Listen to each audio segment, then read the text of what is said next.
So,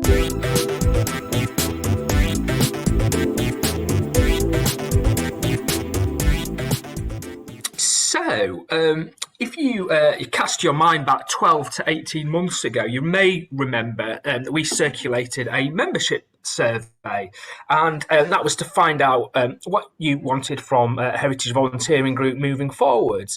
And what we did with that information was create a new strategy, or the outline framework of a new strategy. So our vision, our mission, and our values. And we presented those at the AGM last year. And what I'm going to do is just kind of recap on those and then talk a little bit about what our plans are for the next year, how we're going to take this forward, how we're going to start changing ourselves as an organisation, and how we're going to make ourselves more reflective of your needs and the feedback that you provided in the membership survey. So, what you can see here is our new vision and mission. And our vision is to inspire transformative volunteering across the heritage sector. And our mission is to make that a reality. So what does that mean? Well, it means enabling the heritage sector to realise the potential of volunteering to transform organisations, lives and communities. And that, as an executive board, is something that we're really, really passionate about. You know, we probably as volunteer managers spend a lot of time creating volunteer programs that support the operational needs of our museums, our heritage sites. So creating volunteer programs that help us to get stuff done. But actually, by thinking differently about the way that we involve volunteers, the organisations that we partner with, the backgrounds that those people come from, and the way that we construct and deliver roles, we can not only deliver what our organisations needs, but actually we can deliver volunteering experiences that transform the lives of the people that are volunteering with us and the communities that they come from. And through our new strategy, as we look to the future, that's what we want to deliver and to help you deliver as an organisation. And the way that we want to deliver that is underpinned by our 5 values that you can see on screen here. And they run through everything that we do. So you'll know, hopefully, that over the last few years, we've had a really strong focus on EDI and inclusion in particular. So that's our first value. So that's about not only kind of championing diverse, equitable and inclusive practice, but that's about living it. So the way that we develop and deliver our objectives, the way that we work as an organisation is inclusive. We operate with integrity, which I hope would go without saying, but we like to spell it out just in case people don't believe us. But we operate in an open, professional and ethical manner. We're innovative, so we foster new ways of thinking and working that are going to support your practice and help heritage volunteering develop over the next few years.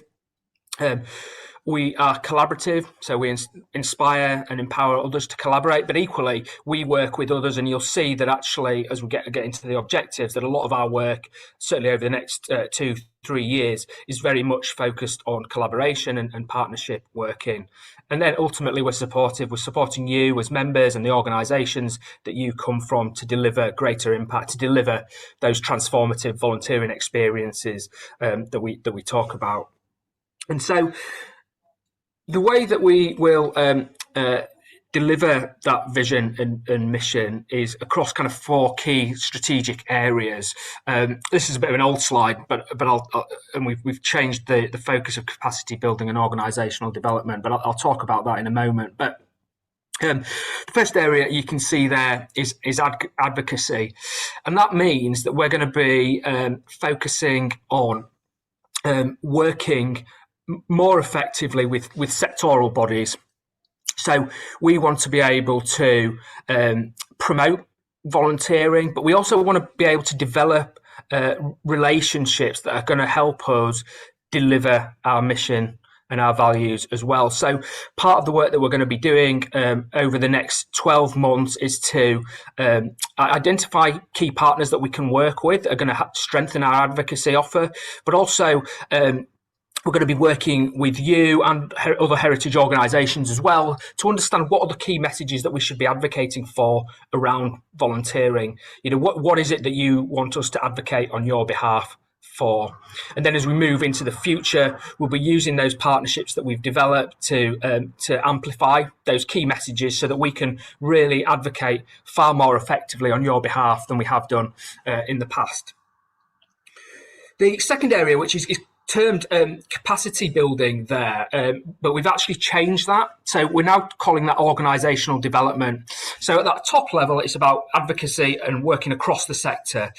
What is now called organisational development is about working at an organisational level. It's about working with museum directors, CEOs, heads of departments to transform volunteering within organisations. So a couple of years ago, we did a big piece of work called Creating Capacity, and what that looked at was the investment or lack of in volunteering at an organisational level, the lack of volunteering strategies to drive long-term meaningful change. And we've also been listening to your feedback as our members about the struggles that you have convincing senior leaders to invest in volunteering, which is, as Rod's just mentioned, is only going to be more important in a cost of living crisis.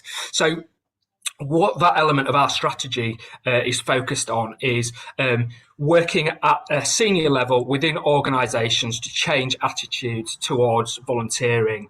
So this is an area we've not focused on before. So for us, we need to start small. So that's about identifying key senior players within the sector. It's about working with the partners that we've identified through our advocacy work stream to develop targeted communications at senior managers and leaders, and then through to kind of more practical stuff. It's actually about developing the materials to support organisational development and change so that you're not having to do that as volunteer managers. We're there to support you, because after all, with Creating Capacity, what we did was publish a report that did go out quite widely across the sector that said you're not investing in volunteering, you're not putting in place volunteering strategies. What we didn't do is then tell people how to do that effectively, and that's part of the work that we know we need to do.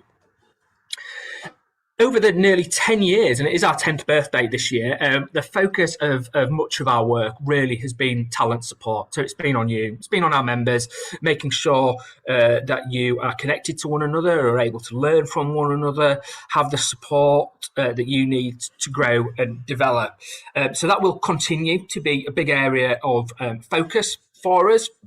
But we know there's lots more that we can do in this area. So one of the things that we are starting to explore is developing a professional development program for members and developing an external training program as well. So,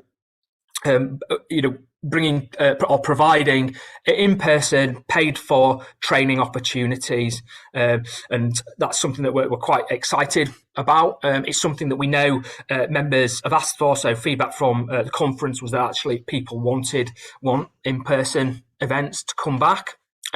So we're thinking about how we can do that, and actually we sort of see potentially in-person training as a route for us to do that.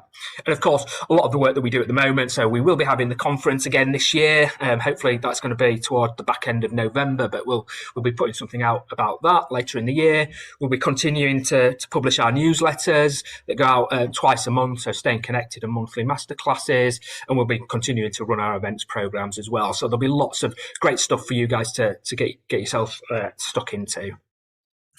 And then that last area, which is down as organisational development, but which is now capacity building, is very much focused on organisational resilience. So it's about making sure that Heritage Volunteering Group is here for another 10 years. And the stuff that we'll be doing in there, it's very, very boring probably, but is really, really important. So that's about formalising ourselves and becoming a registered charity. Very exciting. It's about making sure that as an executive board, we've got the training that we need to run the organisation effectively.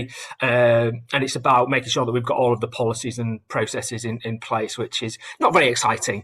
So I shall draw everything to a close at that point and go into no more detail on any of that.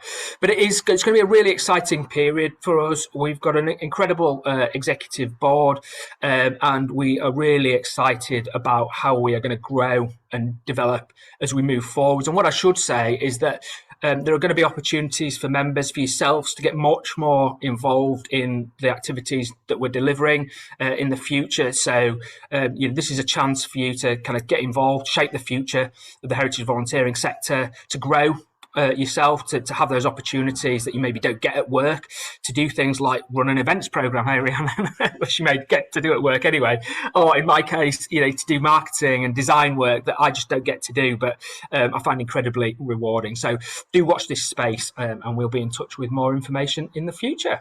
Back to you, Rhiannon.